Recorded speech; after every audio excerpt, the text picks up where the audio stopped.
Oh, the day is finally here. Shut this up because I've got another special hen in here that we'll probably talk about at some point in the near future that I picked up same day as this one. So this is Stealth.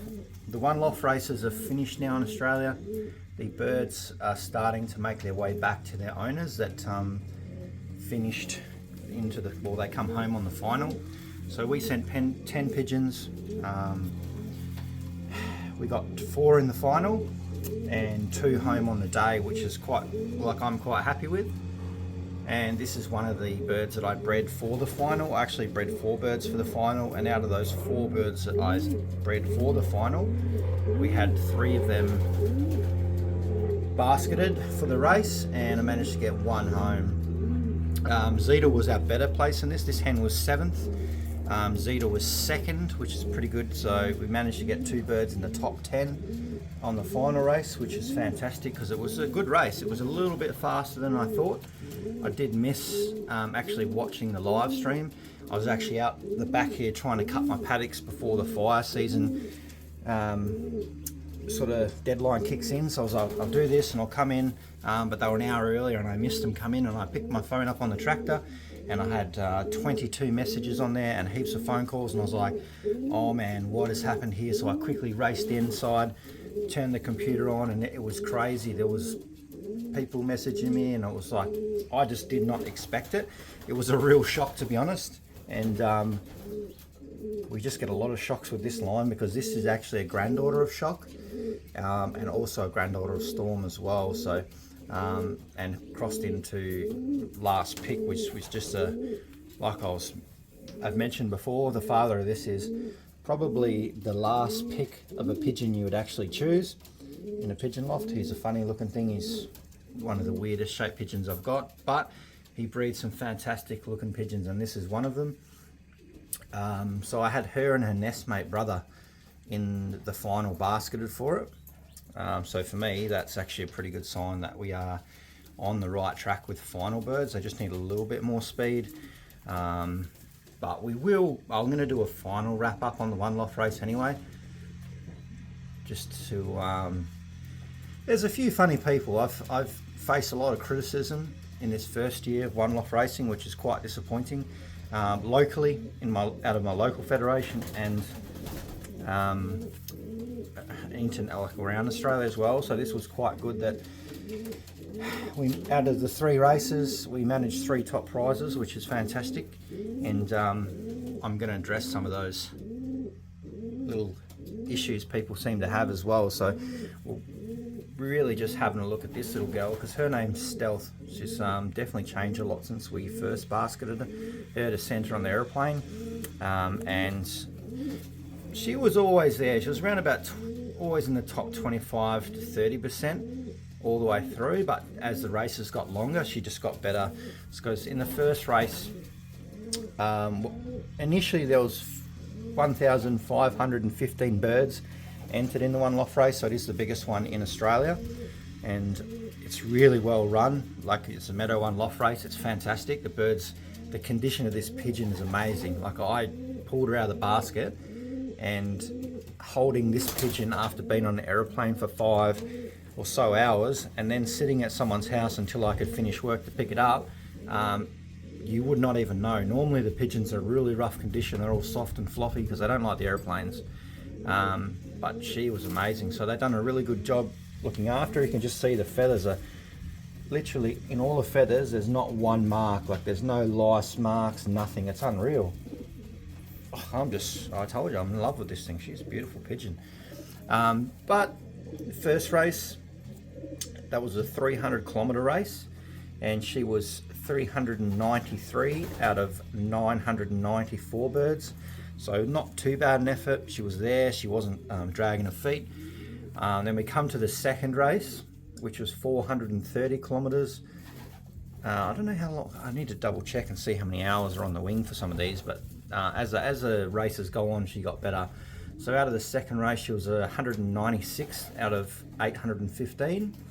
And then we move into the final, which was a bit tougher. There was quite a bit of headwind, a bit of warmer temperature out at the release point. and the birds were a little bit faster than we expected, and she managed to get 7th out of 483 that was basketed. So she ended up being, I think it was either 57th or 59th ace bird, which is not a bad effort. It could have been better. Just the fact that she was a bit slower in those shorter races, which, you know, I didn't breed her for those fast short races. I wanted her to be there at the end, at the final. So I managed to get her and her brother into the final, which is a really good sign that we're on the right track in selecting some birds. We just need to do a bit more testing, but I'm pretty happy. I'm pretty happy how this little girl turned out, and I'm really glad that we managed to get one back. Zeta, she's staying at my friend's loft. I've been working with Jace, my mate, for a couple of years now. If you remember, we first brought in Apache and Rosetta. Rosetta is a full sister to Zeta, and Zeta is also an auntie to Apache. So we brought in them about 2 years ago. I've got identical, similar way bred birds here, but we had two die about between 6 and 8 weeks initially entering our birds, because they all just mix. And then it was just easier to send two birds similar way bred to what I had over to much easier just to get Jason to drop them off, because he lives very close. That's why they've got different rings on it, and then there's some interesting stories behind that as well, because pigeon people are very funny, and there's been a lot of sneaky business going on, which I'll probably talk about in the video because it's quite hilarious. So that's why I put, although Jason wasn't flying with me, he just helped me out with those two birds, because it just saved me about $200 and trying to get the pigeons on the airplane, flying them 5 hours. So the two birds that he entered are similar way, near identical to the pigeons we've got here. Actually are identical to some of these pigeons in here, brothers and sisters. The first one was Geronimo, and that got 3rd place in the first race. And the final race was Zeta, which is the second bird that he put in. So he had a 100% strike rate on both his birds. He put two birds in, and both of them were in the top 3 pigeons in 2 races. So all up, I think out of those two, I think Zeta, she won $30,000. This little hen here, she won $2,500. And the other Geronimo, which is the other one that Jace helped me out with, a cheap bred, that one won $2,000 in those first couple races. So done quite well, and I'm pretty happy with how the first season went. And out of that first race 3rd place and the final race 2nd place, I split that money in half with Jason and just gave it to him. He was quite shocked, but you shouldn't let money come in between you and good people and pigeons, because money does wreck pigeons. It's nice to have a bit of money, but it really does ruin the enjoyment if you let it get in the way. So I'm happy to give half that money to Jason, which was probably very close to $15,000, because we also had Class, who was one of the subscribers, who got a free entry, and he also walked away with 3,450 Australian dollars prize money for his 10% share. So after that, Jason and I just sort of shared the money. So yeah, it is what it is. You just don't let money come in between you and pigeons, because that just ruins it, especially if you know, good people in the pigeon sport that go out of their way to help you. You got to do the right thing all the time. So I'm really looking forward to next year, because we're going to enter a few birds. I'm not going to enter as many.